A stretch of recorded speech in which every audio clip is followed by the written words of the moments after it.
want to be an assessor? Hello, I am Mei Beth Shepherd, and I'm here for the podcast. So you want to be an assessor, and I'm one of the co-hosts, and we have another one. That's me. I'm Kaitlyn Reader. I am here too. So if this feels a little candid rehearsed, that's because we did get about 6 minutes into this with before our recording stopped being so good. So here's a little bit about what you missed. Mei Beth, you have exciting news. That's true. I forgot. I got cataract surgery, and so I am not having to wear my glasses. I have readers, but otherwise I'm doing great. I had surgery in both eyes, and it's doing great. Doesn't hurt. And I can see. What a concept.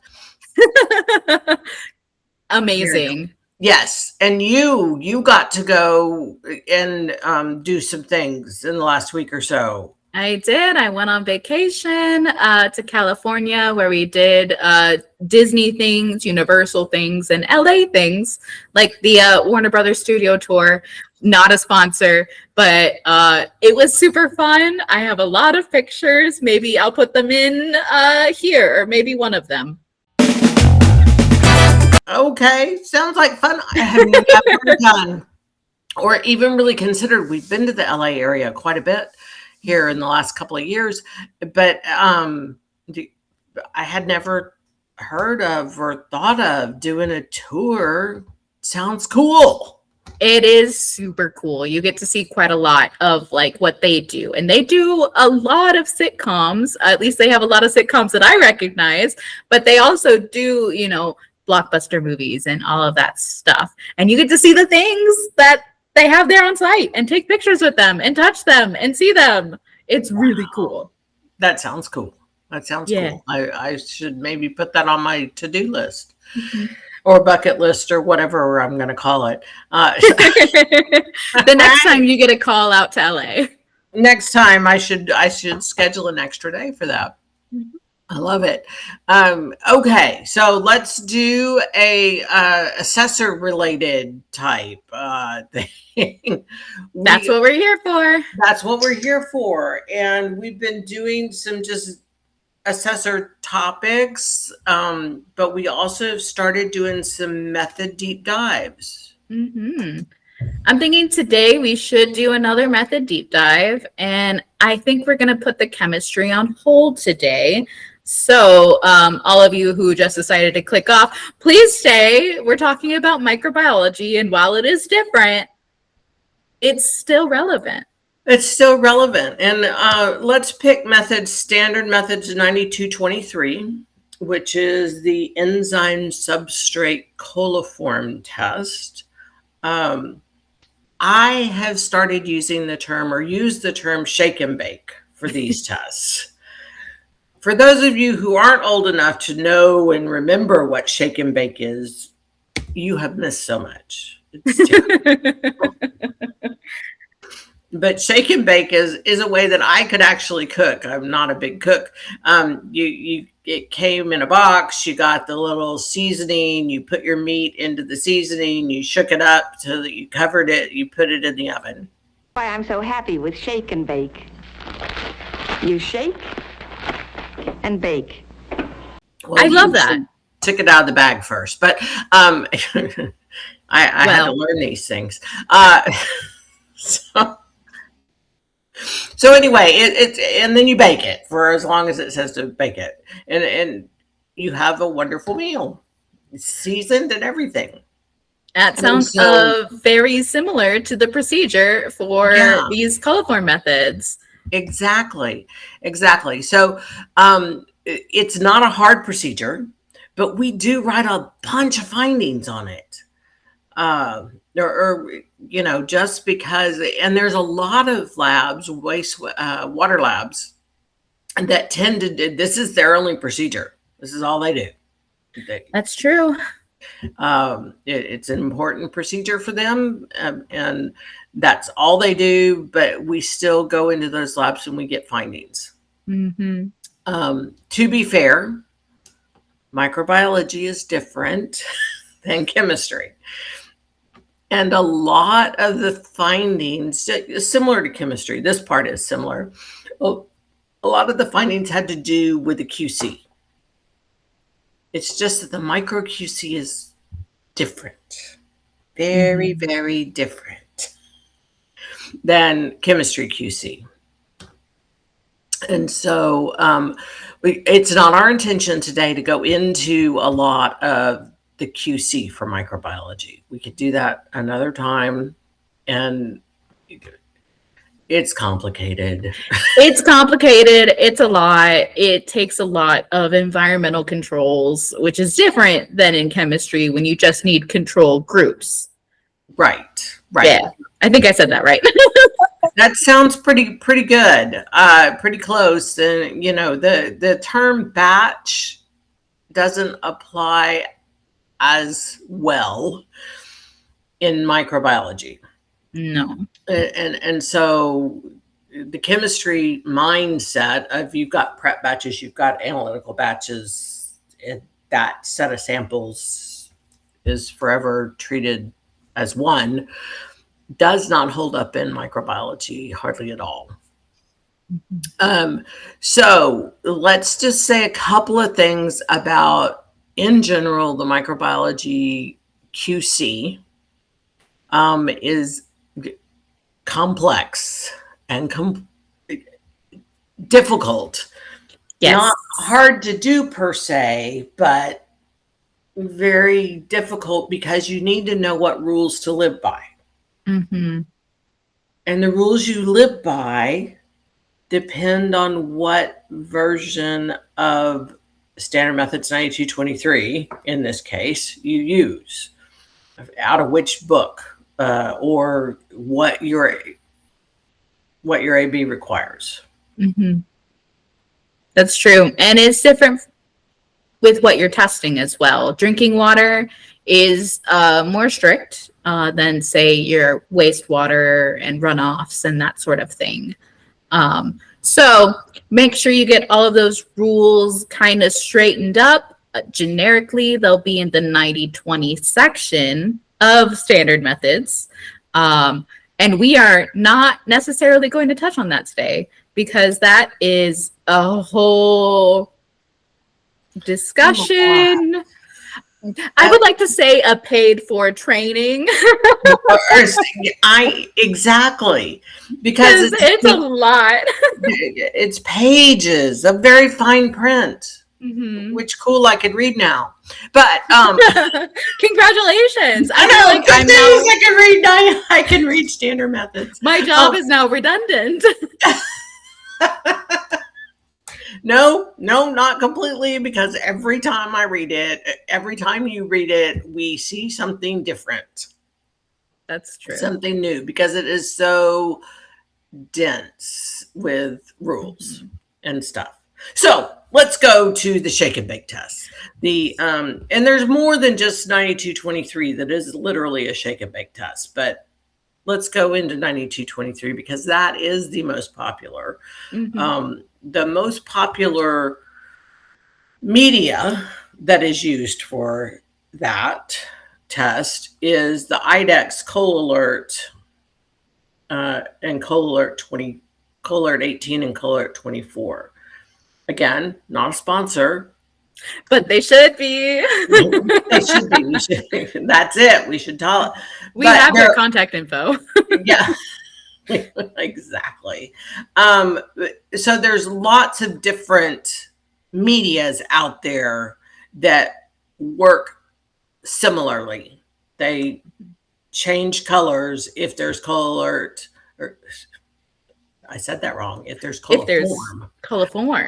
If there's coliform in it, it changes color after incubating. Mm-hmm. And so the color is different based on what test you're using. There are some tests that there's literally an instrument in microbiology.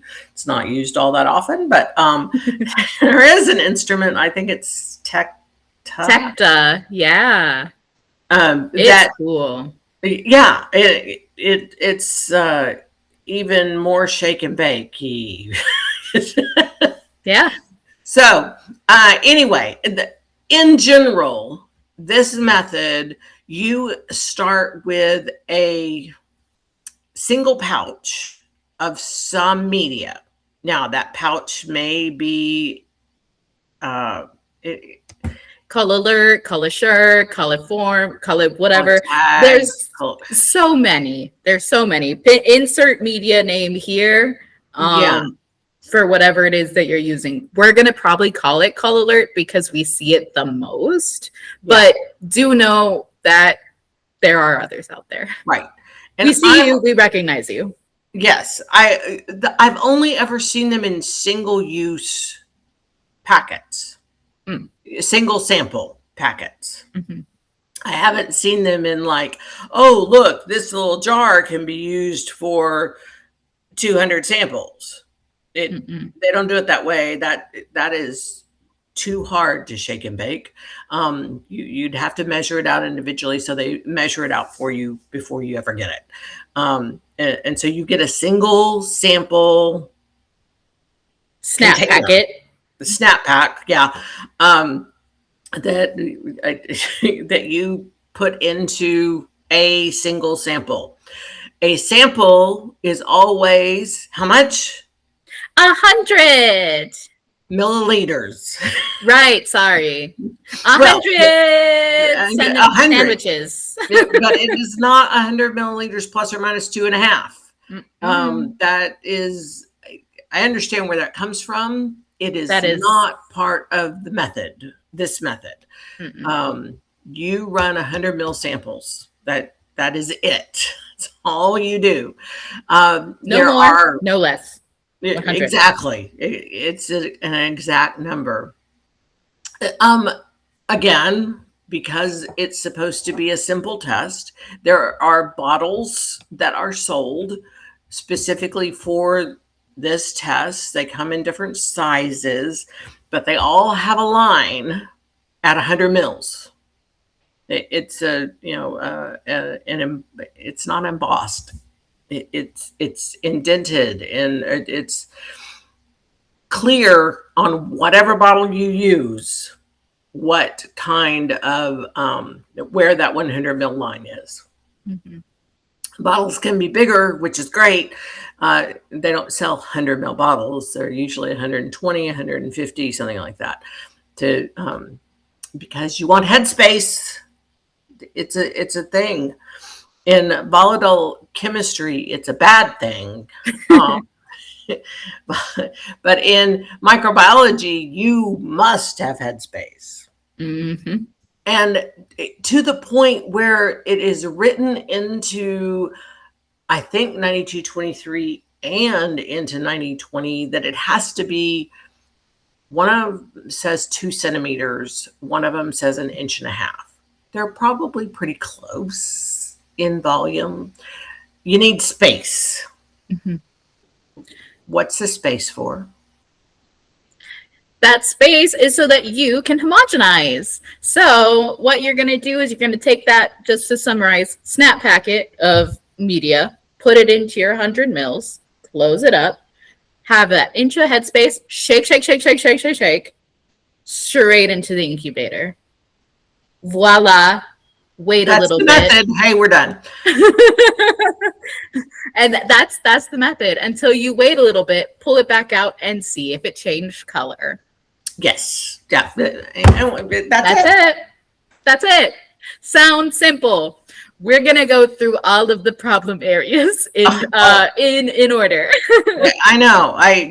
Thank you. Yes. Okay. I jumped ahead into some of the details. So you brought up a good one, which is that 1 inch headspace, though, and which is usually about the shoulders of the bottle.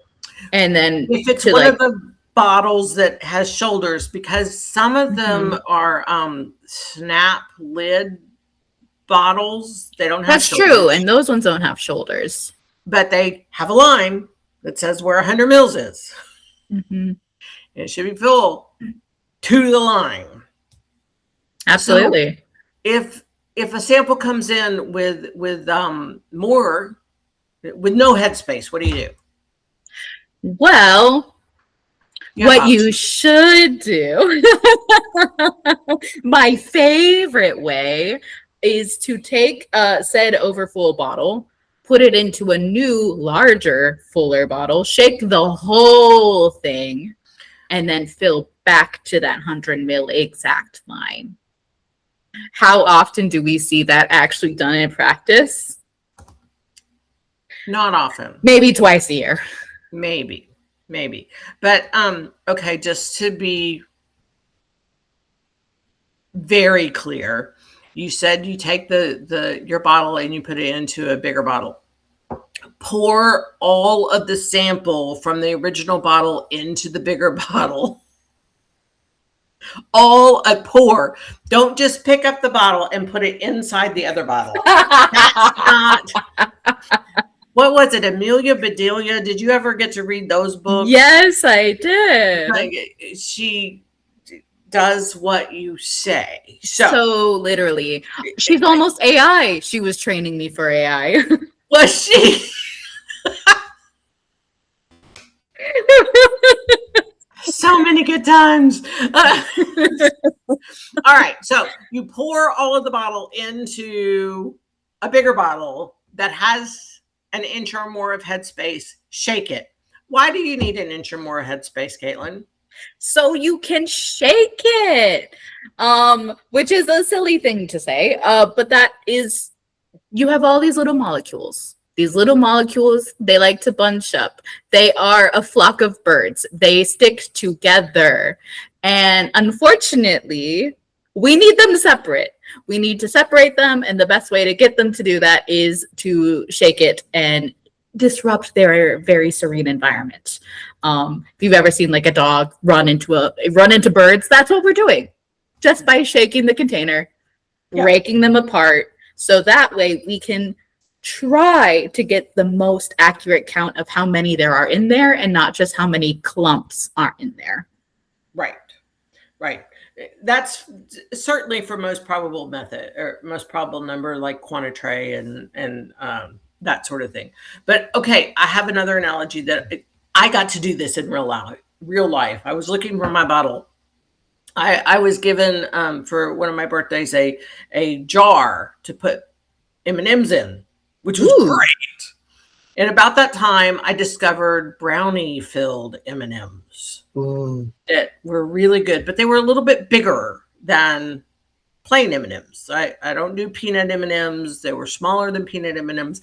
So anyway, I had a bag of brownie M&Ms. I poured it into the jar. Jar's not full. Well, I need a full jar of M&Ms to start with. So I filled it with plain M&Ms.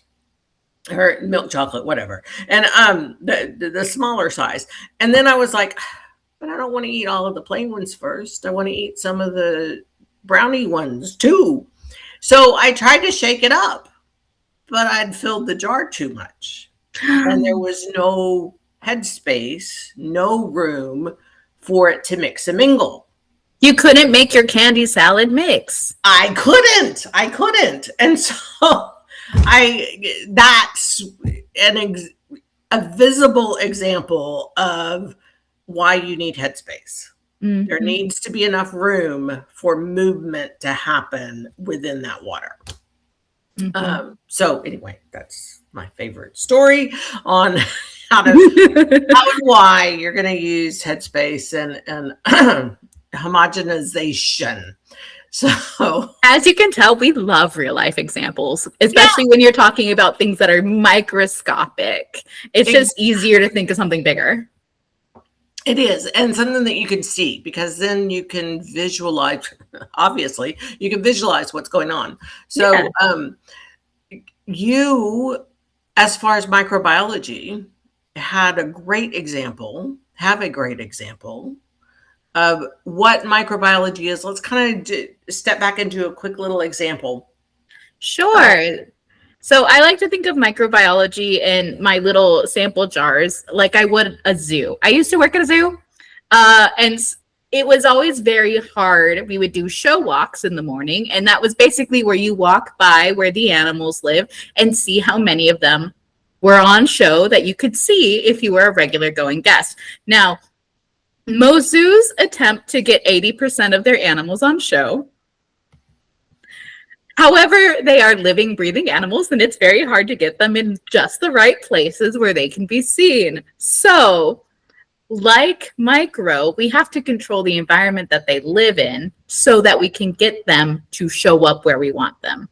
One of my favorite things is there are little cheats. So, for example, our iguana, we gave him a heated rock front and center so everyone could see him, and he loved it. We never had a problem finding him because he loved his heated rock. Micro samples are a lot like that. You have to make sure that everything else is going to plan so that those little guys can be on show for you. I love it. I love it. It's like each bottle is like a zoo exhibit. It really is. It's an ecosystem. You have to give it all the food it likes at the exact right temperature, and then hopefully it shows up in your test. Right. And if it exists in there at all, which is the other part. Right. I mean, that's what we're testing is, does it even exist? And so you want, even if there's only one coliform, which is what we're looking for in this test, then if there is one, you want to know about it. Absolutely. And there are some techniques to make sure that you can get to see that one. Shaking is one of them. Mm-hmm. How you introduce your snap packet into your bottle is another, because we don't want to. Fun fact, the world is dirty and not just like gross. I'm talking like there's microorganisms everywhere. We wouldn't exist without them. Yeah, exactly. On every surface, including fingers. And that's why, put gloves on before you manage a sample, handle a sample. Clean your workbench, clean your hands. That snap packet, it's dirty. The outside of it, dirty. Do they need to double check for cleanliness on the outside? No, because we don't care about the outside. We care about the food inside. So when we're putting it in, we want to be nice and careful not to touch that dirty snap packet anywhere on our sample. The lid, the sides, in the water. None of that. Just a clean pour into the water so that the microbes can get their food. Yes. And, I haven't ever seen, thank goodness, someone who may be a little bit OCD like I am.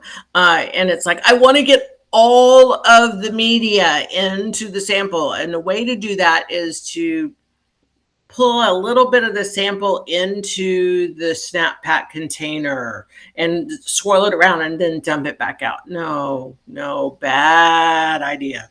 And thank goodness I have never seen that happen. But I can imagine, because, if you're one of those that pushes your toothpaste tube to the very, very end, or your shampoo is just at the last little bit, so you fill it with water. Shake it so you can get the rest of it. Exactly. Mm-hmm. Yeah, I see. You know what I mean. I do. But the way that these media are created is it's kind of like the to deliver to contain pipettes and stuff. They are to deliver the right amount. So do not worry about what's stuck to the sides of the snap pack. Throw it away. Just throw it away. It's fine. Yeah, it's okay. There's the right amount for 100 mils. Mm-hmm. However, I have seen folks do the Splenda shake. When you're doing the last little bits of coffee, and you do a little extra shake or a little tuck, but not actually hit anything. It's just kind of That's totally acceptable. It is. Do not hit it on the top edge of the bottle. That is not touch acceptable. Anything. Yeah, I will write you up, and I will give you a frowny face. Exactly. And you don't want frowny faces. You don't That's a want bad frowny thing. faces. That's a bad thing in an assessment. So anyway, it's yeah. So you put the media in, you shake it up. Yeah, close the bottle first. Good idea. Shake it up. Yeah, I have not closed things before I shook them. It's a bit messy. Oh, no. It's always like ketchup too, and you're just like, ah. Yeah. It's not a fun thing, and so do that, and then put it into an incubator, the right temperature incubator. In the case of coliforms, straight coliforms enjoy 35 degrees Celsius. That's their temperature. Mm-hmm. And so a little sauna where they can like grow and thrive, live Yeah. their best life. Right. And again, that's what we want to do. Back to the zoo example. We want them to be as comfortable as possible, to thrive, to show themselves off. Put those iguanas on their hot rocks. I'm telling you. It's great. So just make it such that they are happy and Yes. do what they do. Yes. That's all they have to do. If they do what they do, then they will connect, attach to the media, and they will change the color in the media. Mm-hmm. It is how all. Do we want to talk technical? We could show you a diagram, but that's less fun. When I could instead tell you a story. Let's do that. So, story time. I was in a laboratory, and okay, they already had like a few microstrikes against them. It was a carpeted floor, first off, which, ew, absolutely not. Dirty. Yeah, and spill anything. Well, anyway, they're gonna need to fix that and fast. But different story. They got in probably a large group of about 50 total coliforms samples at one time. And I happened to be there and was just like, oh, and they're like, oh, sorry, these are quick holds. We got to work on this. And I said, okay. And I pulled up my phone and I put my timer on and I said, go.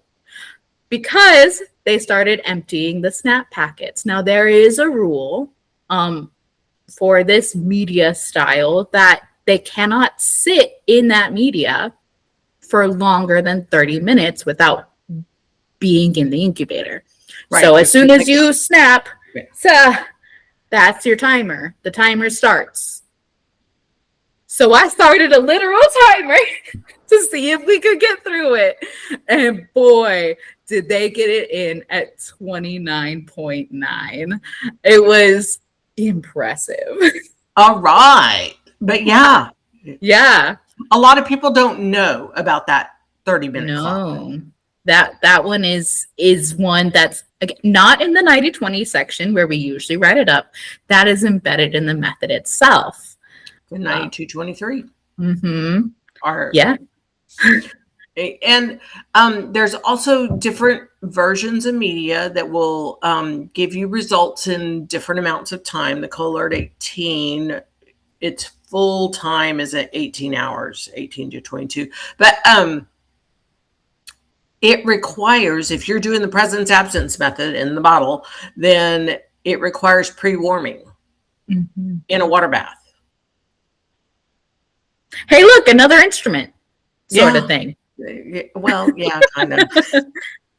Another place to control. Yeah, that's a support instrument. Anyway, so you have to put the samples into a water bath. The water bath can be a couple of different temperatures. There are two defined. And the amount of time you put the samples into that water bath to warm up depends on what temperature you're using. Mm-hmm. Surprisingly, or not. If you're using the warmer temperature, the samples should not stay in there as long. Mhm. If you're using cooler temperatures, the same degrees 35 as your incubator, then they could stay in there a little bit longer. But that is the first part of your entire incubation. Mhm. You don't get to do 10 minutes over here and then move them to the air incubator and start your 18-hour clock. Your 18-hour clock started when you put it into the water bath. It's another little place. And they have to begin that water bath within 30 minutes, right? Yes. And then so that starts the incubation time. The incubation start time must be within 30 minutes of addition of your media. I think we said that right. Think so. Okay. And then most of them are like 24 hours. Most of the Yes. medias have a 24-hour negative. You can't assure that your sample is negative until the full time has expired. Is that right? Yes. Yes. It's 24 plus or minus 4. No, it's not a No. minus. Not It's a minus. plus. 24 plus You can use an additional extra 2 to 4 hours. 2 to 4 hours. For the alert medias. But one of the cool advantages of something like the Tecta is that a positive is a positive, whether you get it 3 minutes in or whether you get it at 28 hours. A positive is a positive. And so Tecta, that instrument, takes advantage of that part and gives you faster answers for positives. It cannot give you, there's no way any of them can give you a faster negative. But you can get positive faster, which is great. If you get a positive, you can say, we're positive, go out and resample, and you can start the next 24 hours sooner, is basically what that means. And depending on your water system, could give your clients, customers more heads up notice, whether it be for, I don't know, God forbid it's drinking water, and then you have to do a boil water notice, which no one likes. But you might be able to lift it sooner. Or it could be just like a dig site, and it's just something that they need to be aware of going forward. Right. So you fast positives are a great thing. They can help you reduce the full time that it takes to know if the water is a danger or not. So yes, you can look at your results and see if they've changed colors. Within 18 hours or 24 hours, the Tectas don't, I think they change color still, but that's not how they're read. The instrument says, alert, alert, there's a... Yeah, it's almost like a spec sort of. And like, I know someone has described it to me what they're actually looking for, but it is that molecule, and it'll pick it up in the water via incubation plus actual instrument, and then it will text you, which is awesome. I know. So my understanding of that instrument is that there are cameras underneath the samples. So where the sample sits, cameras are whatever, a spec, a way to read it. And so that media globs onto microbes and causes them to be heavy, and they drop to the bottom of the sample container, which is now being monitored. And so the sample container goes, oh, there's a speck, there's a spot. There's something on me. There's something on me. And so it goes off. So that's my understanding, is that it's not necessarily a color. It may change the color, but that's not what's being read. It's that literally something falls to the bottom of the sample. Ooh, you mentioned color, and that reminded me of another finding that, okay, we don't write this one very often because it's very specific. If you have colored samples already. So your sample is green because of algae, or yellow because of gross, or brown for reasons, I don't know. Water.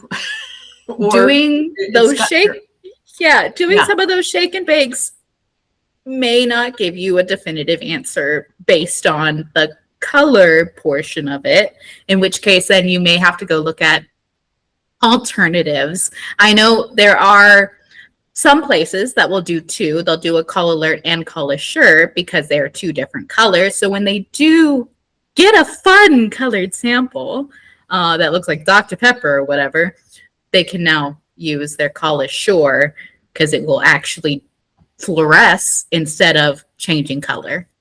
Well, or it changes to maroon or bright pink or something. Mhm. So there are different color options. Yeah. And one of the main reasons those exist is because having a sample turn yellow that already started off a little bit colored is not easy. Call alert, which is the one that turns yellow and then fluoresces for E. coli, which is a specific form of coliform. But anyway, it turns yellow. And so how yellow is yellow? Well, good news. IDEX has a comparator. Yes. And the way that the method is written, you must read the samples with the comparator next to it. Now, 99% of the time, it's probably not quite that high. 90% of the time, call-alert samples that have coliform in them turn a very bright yellow. You can't miss it. Yeah, it is traffic light yellow. It's yellow. But if you happen to have one that's not quite so bright, because there's not as much coliform in it, then there is a comparator, and you can compare it to, theoretically, the comparators that they send you have one organism in a 100 ml sample. Mm-hmm. For the presence absent sample. They also have a comparator for the quantitray, which we haven't really talked about. But it theoretically has one call alert in each well of the tray. So you could see what the lightest possible color is, positive color is, mm-hmm. so that you can compare it. Now, like I say, 90% of the time, you don't need the comparator. It is pretty darn obvious that this is yellow. This is neon. But the method is not written to say, if you can tell color, you should do this. It says read every sample with the comparator. Mm-hmm. So you have to pull the comparator out and use it every time you read samples. It's another finding. We have written way too much. I hope they change that wording. Yeah. Maybe. Who knows? The method was written for worst case scenario.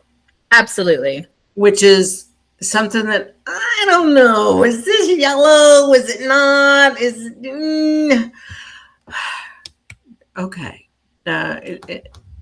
Most of the time, it is quite obvious mm-hmm. something is a call alert or not. Absolutely. I mean, I think we've covered. We have talked a lot. In fact, we are way over time. We're really good at that with these method deep dives. And again, this was without touching on the quality 90-20 section, and without even getting to any of the readbacks, what to do if you need E. coli, what to do for fecal. There's a lot in this world, but we are keeping it simple today. We're keeping it light. If you like what you have heard from us today, though, please like and subscribe. If you want to be notified, hit the bell in the icon. It's up there somewhere. Maybe it's up there. We figured this out one of these days. Or not. It's a bit by this point. We're good. We're good. We're good. And if this was helpful to any of you, please let us know down in the comments what method you would like us to do next in our deep dives. If you're feeling left out, we can always try our hand at doing something more exotic. We'll do homework. Toxicity or radiochemistry or some of those things. Alpha gamma is not theoretically a difficult test. Theoretically. So anyway, or the solids. We haven't done those. But anyway. Oh yeah, classic. So let us know what you think. We would love to hear from you. Thank you so much for being here and listening. And we'll see you next time. Okay. Thanks. Bye. Bye.